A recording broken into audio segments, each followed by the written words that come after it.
Hello everybody and welcome back to TJ's Lego Room, and we're finally going to get around to doing an in-depth look at my resistance arrow Y-wing. This was my version of what we could see in episode 9. Obviously that's not the case. I actually just saw some recent images of the actual Y-wing that's going to come out in the Lego version at least, and it is not like this, but hey, this is my own version and I'm pretty excited about it. So this is my Red Jammer Mark II mock. If you've listened to my channel for a while, you may have heard me mention a Y-wing that I made a long time ago for a what would it look like in the next episode contest. And this is my updated and heavily modified from my original version ship. The biggest reason I took apart the old one without ever doing a video is because the neck on my old one would sag really bad and had a lot of problems, but not so today. Today this ship is doing just fine. I'm really excited about it. So we're gonna actually take a trip off of the stand and I'm gonna get some in-depth close-ups for you guys. This video is going to be a little shorter than some of my other ones, just because I'm running out of space on my phone and it's late at night. So let's get into this thing before the phone dies, shall we? So up at the front here we have, let me just get this light that's behind me here so don't have so many shadows. Up at the front we have a double cockpit. Those canopies are not linked, I'm just hitting them with both fingers at the same time. So double cockpit. This was something to facilitate the extreme size from my last one to this one. As you can see, the red markings don't quite line up perfectly with the ship. They're a little bit thicker on the outside edges, but I was still pretty happy with how it turned out.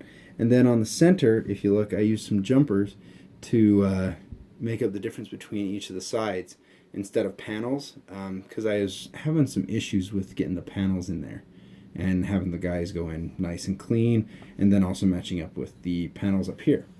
There were some extra gaps that right there, if you can look right down inside there, that gap right there, I couldn't get it filled in. As you can see, obviously on the sides we weren't able to get that completely filled in, but nevertheless, we've got a couple of guidance cannons up here. We have our front intakes, which I was actually pretty excited about. And then we have a couple of ion cannons underneath, and then you can see the landing gear right there. Boop. A couple of skis. And then if you look at the back, you can see two more. So the whole thing is held up by 3 little spindles on 4 skis. And if I come along the side here, you can see it's really held up just by those 3 little points right there. Isn't that crazy? And look how straight those engines are on the back.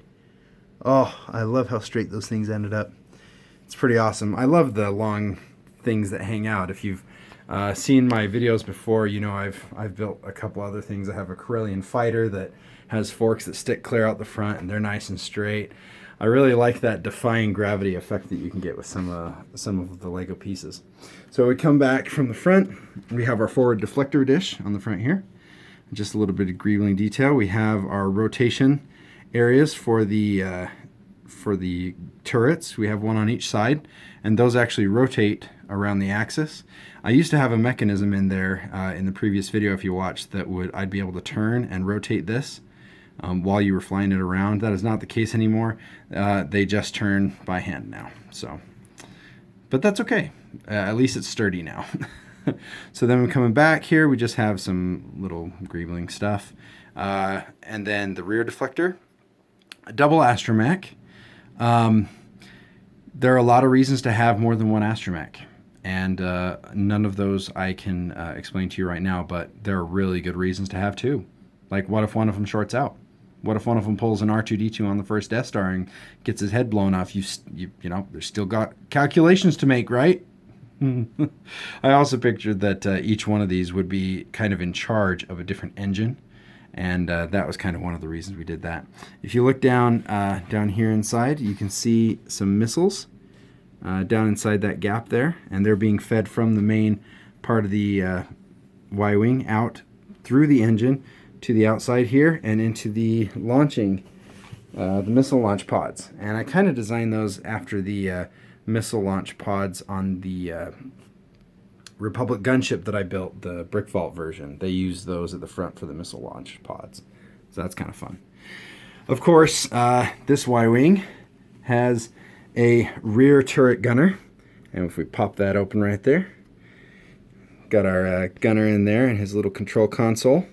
And then these obviously do rotate up and down, so he can get some good directional angles on his laser blasts. They do not go side to side because obviously, you know, we've got the engines right here. We don't want to accidentally knock those out. So keeping them steady and straight is the best way to do that. Let's see where to go to next. I mean, these engines are just huge. You can see how long they are. Each one of those lines is a stud, and it goes all the way up. And top and bottom both use the same pieces there. There's only one place here that I had to use a double slope, and that's a transition for the plate underneath. And you can see I also used some those upside down round tiles. Boat tiles is what I've always referred them to. And yeah, other than that, most of the other stuff is aesthetic on here. I did use a few fun little techniques on this to get it to work. Let's see if I can pop it off here for you. Nope, not going to come off.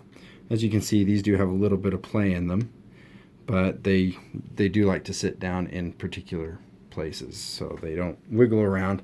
You're just able to move them. I do really like my engines on here. They go on the outside rather on the inside. On the old Y-wings and stuff, you had a cone that came out, and then the middle of the cone was the engine. But I couldn't really, in my mind, justify a whole lot why you would have a secondary engine exhaust back here, or the directional vanes, or however they wanted to say it. But by having the cone in the middle not be anything, but then having the engine around that, it kind of made sense to come back and then split that off into different directions. Sorry for the focusing issues. Split it off in different directions and then directionalize the vanes that way. Kind of made a little bit more sense in my head. Hopefully it makes sense to you that way as well. Let's see, any other cool features and stuff? Oh, you guys probably want to see it off the ground, right? And see that rotation on the center things. So I've got this little stand that I built that fits right there. Awesome. And so then I can hold it up in the air and get a little bit better view. You can see if I go underneath here, you know, get the mechanic's view. You can see I've got some pipes underneath there, just a little bit of decorative piping, but most of it's just understuds. You can see some of the other things in there. And those landing gear do fold up. So if we just push those up, boop. And as you can see, there's a little bit of cheating going on here with the weight. So the reason these are able to hold it out is because they're able to hold up the ship is because they're resting on that plate right there. They're kind of wedged backwards and on that. If I were to slide the whole ship backwards, it'd probably just collapse right onto those skis. And then that's the same on the front as well. We can get those landing gear back up. Boop. Bam. Goes right up in. Even those suckers out. Perfect. All right. And then we have our rotating gun turret right here.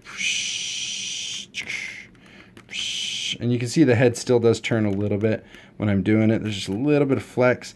I actually have 4 or 5 plates in the middle that are going all the way from the back to the front in one solid pieces. I don't know if I'll ever be able to get them apart. And those are what connect the back to the front now. I also, if you looked at my last video, I've updated this gun turret with some different guns and different shaping, made it a little bit more streamlined, a little more smooth. The guns do still rotate, but they are on studs, so it's a little harder to do. You can see that they definitely do that. So there you go. One last thing I'm gonna mention before we cut this video out, if you guys want more, let me know, is this yellow stripe on here is deliberate. It goes on top and bottom, and that's supposed to designate some sort of a ranking among the Y-wings. I had to use some weird pieces once, and that was that. So, and just turned into a stripe. So thanks, guys. We'll catch you next time in TJ's Lego Room. Bye.